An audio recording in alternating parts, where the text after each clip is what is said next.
Welcome हमारे latest update में global top topics पर मई 22, 2025 के लिए। चलिए एक नजर डालते हैं दुनिया भर की मोस्ट इंपॉर्टेंट न्यूज पर। मैं हूं राहुल मैसूराज और आज रात हम ट्रैक कर रहे हैं कुछ इंपॉर्टेंट इवेंट्स जो हमारी दुनिया को शेप कर रहे हैं। यूरोप में बढ़ते पॉलिटिकल टेंशन से लेकर एनवायरमेंटल क्राइसिस तक, जिन पर फौरन ध्यान देना होगा। ये जो स्टोरीज हम कवर कर रहे हैं ये सिर्फ हेडलाइंस नहीं है, ये ऐसे डेवलपमेंट्स हैं जिनका कम्युनिटीज पर, देशों पर और इंटरनेशनल ऑर्डर पर गहरा एएसआर पड़ेगा। हमारा एम है आप तक फैक्ट्स पहुंचाना, कॉन्टेक्स्ट देना और इन ग्लोबल शिफ्ट्स के पीछे का ह्यूमन इंपैक्ट एक्सप्लोर करना। इंटरनेशनल अफेयर्स का सीन हमेशा चेंज हो रहा है और आज भी कोई एक्सेप्शन नहीं है। आज रात की हमारी टॉप स्टोरी हमें मैड्रिड, स्पेन ले जा रही है, जहां एक बेधड़क हत्या ने पूरे यूरोप को हिलाकर रख दिया है। एंड्री पोर्टनॉव, जो एक जाने माने प्रो रशियन और यूक्रेन के पूर्व एड थे, उनकी आज सुबह गोली मारकर हत्या कर दी गई और ऐसा लगता है कि ये एक टारगेटेड किलिंग थी। स्पेनिश अथॉरिटीज ने एक फुल स्केल इन्वेस्टिगेशन शुरू कर दी है, जहां ये घटना हुई उस एरिया को कॉर्डन ऑफ कर दिया गया है और किसी भी विटनेस से सामने आने की अपील की जा रही है। डिटेल्स अभी भी सामने आ रही है, लेकिन सोर्सेज बता रहे हैं कि पोर्टनॉव पर हमला उनके रेजिडेंस के बाहर हुआ। इस घटना से पॉलिटिकल कॉन्फ्लिक्ट्स के नेशनल बॉर्डर्स के पार पहुंचने और ऐसे कंट्रोवर्शियल जियोपॉलिटिकल इश्यूज में शामिल लोगों की सेफ्टी को लेकर तुरंत चिंताएं बढ़ गई हैं। इन्वेस्टिगेशन में यकीनन पोटेंशियल मोटिव्स पर फोकस किया जाएगा, जो यूक्रेन में चल रहे कॉन्फ्लिक्ट से जुड़े पॉलिटिकल रेट्रिब्यूशन से लेकर दूसरे पर्सनल या प्रोफेशनल डिस्प्यूट्स तक कुछ भी हो सकते हैं। इंटरनेशनल रिएक्शन काफी तेजी से आया है। यूक्रेनियन ऑफिशियल्स ने अभी तक कोई फॉर्मल स्टेटमेंट नहीं दिया है, जबकि रशियन मीडिया आउटलेट्स पहले से ही उंगलियां उठा रहे हैं और यूक्रेन के शामिल होने का इशारा कर रहे हैं। ये एक ऐसा क्लेम है जो इस स्टेज पर अनसब्सटेंशिएटेड है। यूरोपियन यूनियन की सिक्योरिटी एजेंसीज इस सिचुएशन को क्लोजली मॉनिटर कर रही होंगी, ब्लॉक के अंदर सिक्योरिटी पर इसके इम्प्लीकेशंस को देखते हुए। पोर्टनॉव एक कंट्रोवर्शियल फिगर थे जो अपने स्ट्रॉन्ग प्रो क्रेमलिन स्टैंस और प्रो रशियन एडमिनिस्ट्रेशन के तहत यूक्रेनियन पॉलिटिक्स में अपनी पिछली भूमिका के लिए जाने जाते थे। एक वेस्टर्न यूरोपियन कैपिटल में उनकी मौत यूक्रेन कॉन्फ्लिक्ट की लंबी और अक्सर हिंसक छाया को अंडरस्कोर करती है और ये दिखाती है कि फ्रंट लाइन से बहुत दूर होने पर भी इस बंटवारे के दोनों तरफ के लोगों को कितना रिस्क है। जैसे जैसे और डिटेल्स आएंगी, हम इस इन्वेस्टिगेशन को फॉलो करते रहेंगे। अब वेस्ट अफ्रीका की बात करें तो माली आजकल काफी पॉलिटिकल उथल पुथल से घिरा हुआ है। पूरे देश में, खासकर कैपिटल बामाको में जोरदार प्रोटेस्ट शुरू हो गए हैं मिलिट्री जुंटा के सभी पॉलिटिकल पार्टीज को भंग करने के फैसले के बाद। इस कड़े कदम की सिटीजंस, सिविल सोसाइटी ग्रुप्स और इंटरनेशनल ऑब्जर्वर्स ने कड़ी निंदा की है, जो इसे देश के पहले से ही कमजोर डेमोक्रेटिक प्रोसेस के लिए एक बड़ा झटका मान रहे हैं। गवर्नमेंट, जिसने कूप करके सत्ता हथियाई थी, ने कहा है कि यह कदम अमन चैन बहाल करने और एक नए पॉलिटिकल ढांचे का रास्ता साफ करने के लिए जरूरी है। लेकिन कई मैलियंस को डर है कि यह ऑथोरिटेरियन रूल को और पक्का करने की चाल है। ग्राउंड से रिपोर्ट्स आ रही हैं कि बड़ी तादाद में लोग जमा हो रहे हैं, नारे लगा रहे हैं और पॉलिटिकल आजादी वापस देने की मांग कर रहे हैं। बड़ी संख्या में सिक्योरिटी फोर्सेस तैनात कर दी गई हैं और पॉसिबल झड़पों और ह्यूमन राइट्स के उल्लंघन को लेकर चिंताएं बनी हुई हैं। सिचुएशन बहुत ही टेंस है और गवर्नमेंट बिना परमिशन के प्रदर्शनों के खिलाफ चेतावनी दे रही है। यह डेवलपमेंट ऐसे समय में हुआ है जब माली पहले से ही एक गंभीर सिक्योरिटी संकट से जूझ रहा है, अपने नॉर्दर्न और सेंट्रल रीजन्स में इस्लामिस्ट विद्रोहियों से लड़ रहा है और बड़ी इकोनॉमिक चुनौतियों का सामना कर रहा है। पॉलिटिकल पार्टीज को भंग करने से स्टेबिलिटी और कॉन्स्टिट्यूशनल ऑर्डर की तरफ वापसी का रास्ता और भी मुश्किल हो गया है। एक ऐसा बदलाव जिसके लिए इंटरनेशनल पार्टनर्स लगातार कह रहे हैं। अफ्रीकन यूनियन और इकोवैस से उम्मीद है कि वे कड़े बयान जारी करेंगे और अगर हालात और बिगड़ते हैं या जुंटा अपना फैसला वापस नहीं लेती है तो पोटेंशियल सैंक्शंस भी लग सकते हैं। यूक्रेन में जो भयानक जंग चल रही है वो अभी भी इंटरनेशनल एजेंडा पर छाई हुई है। आज खबर है कि रूस के प्रेसिडेंट व्लादिमीर पुतिन ने सीज फायर के प्रस्ताव को रिजेक्ट कर दिया है, जिससे लड़ाई के जल्द रुकने की उम्मीदों पर पानी फिर गया है। डिप्लोमेटिक सोर्सेज के हिसाब से सीज फायर का प्रस्ताव ह्यूमैनिटेरियन एड पहुंचाने और आगे की बातचीत के लिए था, लेकिन ऐसा लगता है कि मॉस्को फिलहाल अपने मिलिट्री ऑपरेशंस रोकने को तैयार नहीं है। इस रिजेक्शन से साफ पता चलता है कि लड़ने वाले दोनों पक्षों के बीच कितना बड़ा फासला है और शांति से कोई हल निकालना कितना ज्यादा मुश्किल है। जमीन पर लड़ाई अभी भी बहुत तेज है, खासकर यूक्रेन के पूर्वी और दक्षिणी इलाकों में आम नागरिकों की जानें जा रही हैं और ये आंकड़ा बेरच रहा है और इंफ्रास्ट्रक्चर को और भी नुकसान हो रहा है। रूस पर इंटरनेशनल दबाव बहुत ज्यादा है, लेकिन अभी तक इससे मॉस्को के स्ट्रेटेजिक लक्ष्यों में कोई बड़ा बदलाव नहीं आया है। सीज फायर को लेकर इस झटके के बावजूद थोड़ी प्रोग्रेस की उम्मीद है। खबर है कि रूस और यूक्रेन के डेलीगेशंस के बीच सीधी बातचीत आने वाले कुछ दिनों में फिर से शुरू होने वाली है। ये बातचीत कहां होगी और इसका एजेंडा क्या होगा, ये अभी तक पूरी तरह से बताया नहीं गया है, लेकिन कोई भी बातचीत कुछ लोगों के लिए एक जरूरी, भले ही छोटा कदम है। पहले जो बातचीत के दौर हुए हैं उनसे कुछ खास नतीजा नहीं निकला। अक्सर टेरिटोरियल इंटेग्रिटी और सिक्योरिटी गारंटीज जैसे असली मुद्दों पर बात अटक जाती थी। इंटरनेशनल कम्युनिटी इस नई बातचीत पर करीब से नजर रखेगी, इस उम्मीद में कि कोई ब्रेक थ्रू का संकेत मिले जिससे तनाव कम हो सके। लेकिन अभी की मिलिट्री सिचुएशन और दोनों पक्षों के अपने अपने मजबूत इरादों को देखते हुए उम्मीदें अभी भी बहुत ज्यादा नहीं है। इस लड़ाई में जो इंसानी नुकसान हो रहा है वो दुनिया भर के नेताओं और एड ऑन ऑर्गेनाइजेशंस के लिए सबसे बड़ी चिंता बना हुआ है। अब हम कुछ चिंताजनक फैक्टर्स के मेल का सामना कर रहे हैं, जिसकी वजह से दुनिया भर में कई इन्फेक्शियस डिजीजेस बाच रही हैं। हेल्थ ऑफिशियल्स चेतावनी दे रहे हैं कि मीजल्स, डेंगू फीवर, मलेरिया और टिक्स से होने वाली कई बीमारियां दुनिया भर के कई रीजन्स में तेजी से फैल रही हैं। इस बढ़ोतरी के पीछे एक बड़ा कारण है क्लाइमेट चेंज। बदलते मौसम के पैटर्न्स, बढ़ता तापमान और ज्यादा एक्सट्रीम वेदर इवेंट्स मस्कीटोज और टिक्स जैसे बीमारी फैलाने वाले वेक्टर्स के रहने की जगहों को बढ़ा रहे हैं। इससे ये नए एरियाज में पहुंच रहे हैं जहां लोगों में शायद इम्यूनिटी ना हो या इनसे निपटने के लिए पब्लिक हेल्थ का इंफ्रास्ट्रक्चर काफी ना हो। इसका मतलब है कि जो बीमारियां पहले सिर्फ खास ट्रॉपिकल जोन्स तक सीमित थीं, वो अब ज्यादा टेम्परेट क्लाइमेट्स में भी नजर आ रही हैं, जो हेल्थ केयर सिस्टम्स के लिए नई चैलेंजेस पैदा कर रही हैं। इस एनवायरमेंटल फैक्टर के साथ जो एक और बड़ी प्रॉब्लम है वो है मीजल्स जैसी प्रिवेंटेबल डिजीजेस के लिए लगातार लो वैक्सीनेशन रेट्स का होना। कोविड-19 पैंडेमिक ने कई देशों में रूटीन इम्यूनाइजेशन प्रोग्राम्स को डिसरप्ट किया और वैक्सीन को लेकर हिचकिचाहट अब भी एक चैलेंज बनी हुई है। इसकी वजह से मीजल्स का आउटब्रेक उन देशों में भी हुआ है जहां पहले कवरेज काफी हाई था। डेंगू और मलेरिया जैसी वेक्टर बॉर्न डिजीजेस के लिए बदलता क्लाइमेट न सिर्फ उनके पहुंचने की रेंज बढ़ाता है, बल्कि उनके ट्रांसमिशन सीजन्स को भी और इंटेंसिफाई कर सकता है। Public health experts urgent coordinated global action की मांग कर रहे हैं, जिसमें सर्वेलेंस सिस्टम्स को स्ट्रांग बनाना, क्लाइमेट रेजिलिएंट हेल्थ इंफ्रास्ट्रक्चर में इन्वेस्ट करना, वैक्सीनेशन कैंपेन्स को तेज करना और इफेक्टिव वेक्टर कंट्रोल मेजर्स लागू करना शामिल है। खतरा साफ है, अगर मिलकर कोशिशें नहीं की गईं, तो ये बीमारियां भारी नुकसान पहुंचाती रहेंगी। यूनाइटेड नेशंस ने आज एक बड़ी चेतावनी जारी की है कि दुनिया भर में तेजी से कम होती बायोडायवर्सिटी एक ग्लोबल इमरजेंसी है, जिस पर तुरंत और पूरी तरह से एक्शन लेने की जरूरत है। एक नई रिपोर्ट बताती है कि स्पीसीज कितनी तेजी से गायब हो रही हैं और इकोसिस्टम खराब हो रहे हैं इंसानी कामों की वजह से, जैसे डिफॉरेस्टेशन, गलत तरीके की खेती, पोल्यूशन और हाँ, क्लाइमेट चेंज तो है ही। ये सिर्फ एक एनवायरमेंटल इशू नहीं है, ये एक ऐसा संकट है जिससे इंसानों की भलाई, फूड सिक्योरिटी और इकोनॉमिक स्टेबिलिटी को भी। हेल्थी इकोसिस्टम हमें जरूरी सर्विसेज देते हैं, जैसे साफ हवा और पानी, फसलों का पॉलिनेशन और क्लाइमेट रेगुलेशन। इनके खत्म होने के बहुत दूरगामी नतीजे होते हैं, जिन्हें हम अभी पूरी तरह से समझना शुरू ही कर रहे हैं। यूएन रिपोर्ट में सरकारों, बिजनेसेस और आम लोगों से कहा गया है कि वो बायोडायवर्सिटी लॉस को रोकने और उसे सुधारने के लिए बड़े कदम उठाएं। इसमें शामिल है प्रोटेक्टेड एरियाज को बढ़ाना, जमीन और समुद्र के सस्टेनेबल मैनेजमेंट तरीकों को बढ़ावा देना, नुकसान पहुंचाने वाली सब्सिडीज में सुधार करना और यह पक्का करना कि नेचर की वैल्यू को सभी इकोनॉमिक फैसलों में शामिल किया जाए। रिपोर्ट इस बात पर जोर देती है कि एक्शन लेने का मौका तेजी से हाथ से निकलता जा रहा है। अगर कुदरत के साथ हमारे रिश्ते में एक बड़ा बदलाव नहीं आया, तो हम ऐसे इरिवर्सिबल टिपिंग पॉइंट्स को ट्रिगर करने का रिस्क ले रहे हैं, जिनके धरती और हमारी आने वाली पीढ़ियों पर बहुत भयानक असर हो सकते हैं।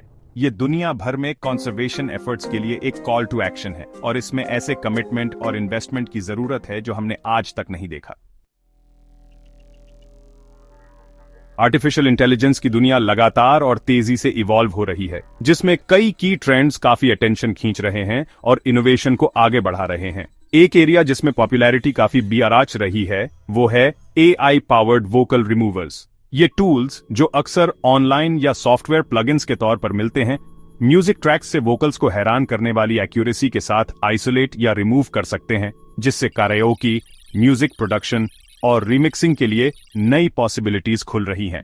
यह टेक्नोलॉजी, जो कुछ साल पहले एवरेज कंज्यूमर के लिए लगभग साइंस फिक्शन जैसी लगती थी, अब आसानी से एक्सेसिबल है, जो दिखाता है कि सोफिस्टिकेटेड एआई कितनी जल्दी आम लोगों तक पहुंच सकती है। ये सिर्फ एंटरटेनमेंट के बारे में नहीं है, ये क्रिएटर्स को नए तरीकों से एम्पावर करने के बारे में है। म्यूजिक के अलावा AI code assistants software developers के लिए इंडिस्पेंसेबल टूल्स बनते जा रहे हैं। प्लेटफॉर्म्स जो एआई का इस्तेमाल करके कोड सजेस्ट करते हैं, बग्स पहचानते हैं और यहां तक कि पूरे फंक्शंस लिख देते हैं, डेवलपमेंट साइकिल्स को काफी तेज कर रहे हैं और कोडिंग सीखने की राह आसान कर रहे हैं। इससे सॉफ्टवेयर बनाने का तरीका बदल रहा है, जिससे टेक्नोलॉजी पर निर्भर सभी इंडस्ट्रीज में तेजी से इनोवेशन हो सकता है। इसके अलावा मल्टीमोडल एआई सिस्टम्स जो टेक्स्ट, इमेजेस और ऑडियो जैसे कई तरह के डेटा को एक साथ प्रोसेस और समझ सकते हैं, काफी तरक्की कर रहे हैं।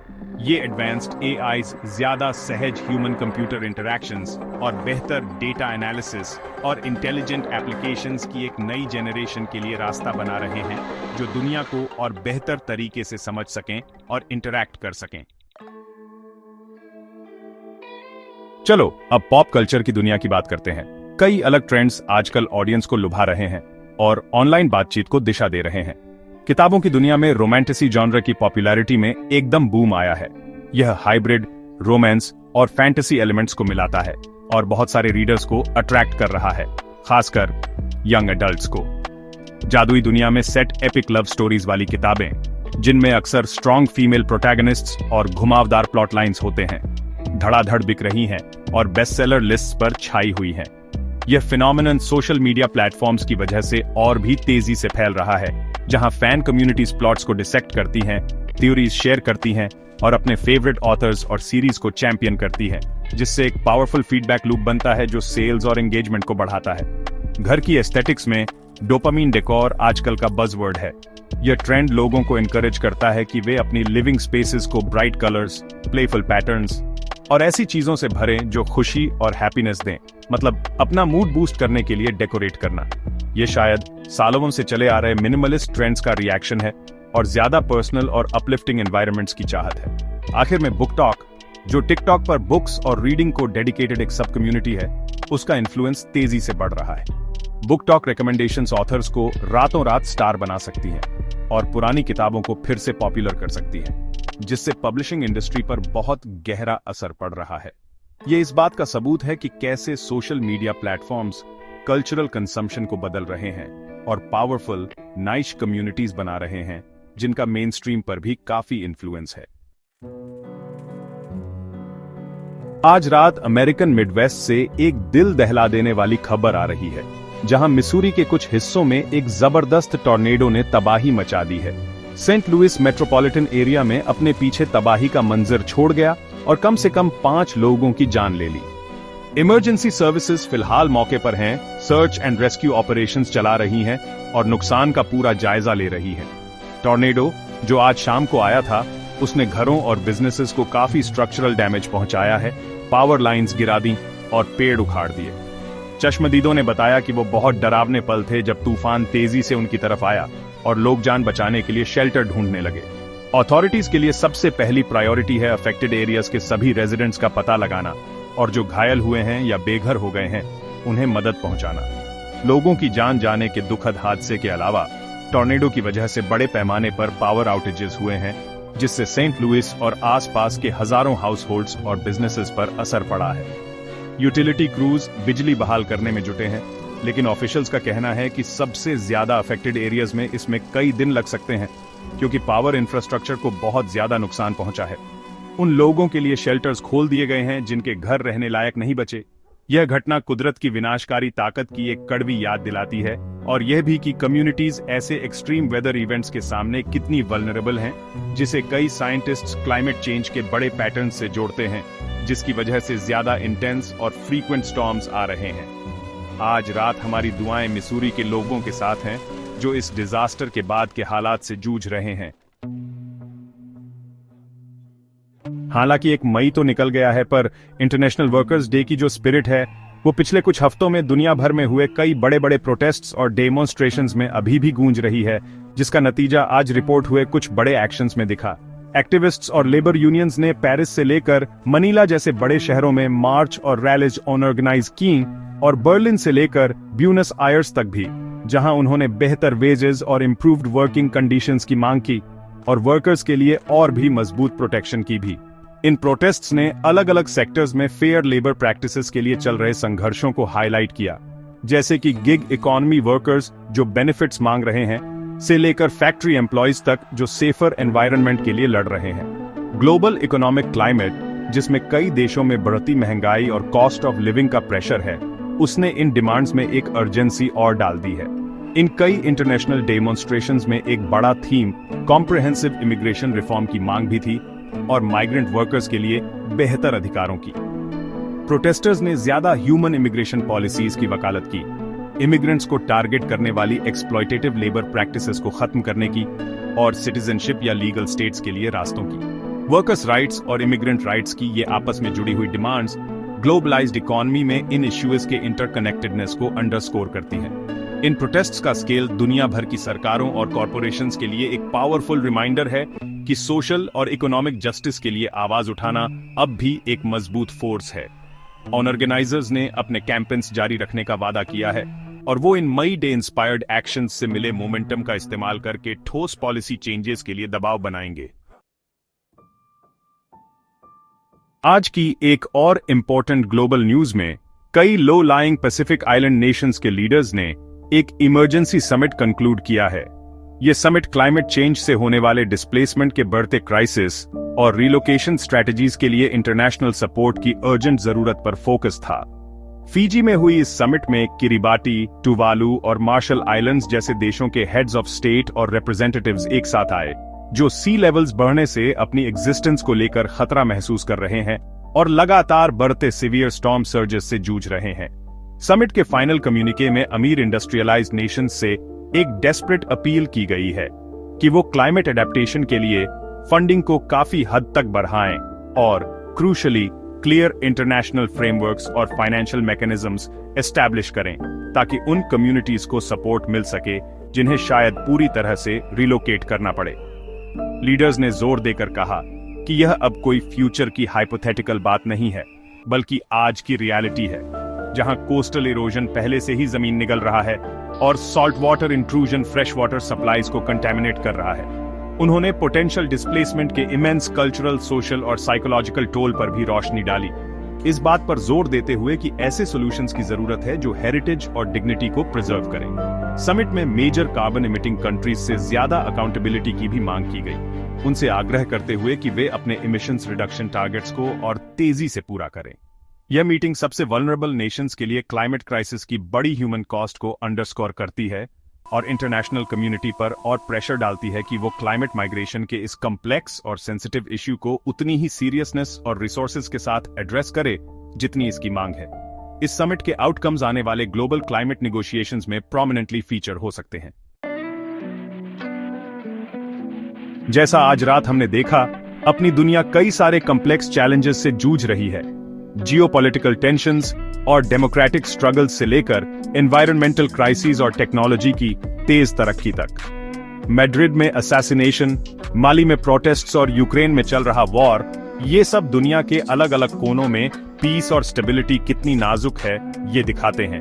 ये कोई आइसोलेटेड इंसिडेंट्स नहीं है, बल्कि अक्सर इंटरकनेक्टेड होते हैं, जिन पर बड़े हिस्टोरिकल, पॉलिटिकल और इकोनॉमिक फोर्सेस का असर होता है। इन कनेक्शंस को समझना क्रूशल है ताकि हमारे आसपास जो कुछ हो रहा है उसकी पूरी पिक्चर समझ सके। साथ ही साइंटिस्ट की डिजीज फैलने को लेकर वार्निंग्स और बायोडाइवर्सिटी लॉस, ये हमें अर्जेंटली याद दिलाती हैं हमारी शेयर्ड रिस्पॉन्सिबिलिटी की कि हम अपने प्लैनेट और पब्लिक हेल्थ को प्रोटेक्ट करें।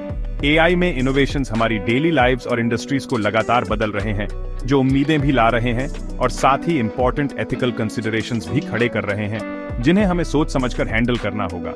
और हमेशा की तरह ह्यूमन स्पिरिट हार नहीं मानता। चाहे वो कम्युनिटीज हों जो मिजूरी के टॉर्नेडो जैसे नेचुरल डिजास्टर के बाद एक साथ आ रही हैं, या दुनिया भर में लोग जो वर्कर्स राइट्स और एक बेहतर सोसाइटी के लिए आवाज उठा रहे हैं। रेजिलियंस और एक्टिविज्म की ये स्टोरीज उतनी ही इंपॉर्टेंट हैं जितनी कॉन्फ्लिक्ट और क्राइसिस वाली हेडलाइंस। ये हमारा कमिटमेंट है कि हम आप तक ये अपडेट्स पहुंचाते रहें, कम्प्लेक्सिटीज की गहराई में जाएं और आपको वो कॉन्टेक्स्ट दें जिसकी आपको जरूरत है इन ग्लोबल डेवलपमेंट्स को समझने के लिए। दुनिया रुकती नहीं और न्यूज भी नहीं।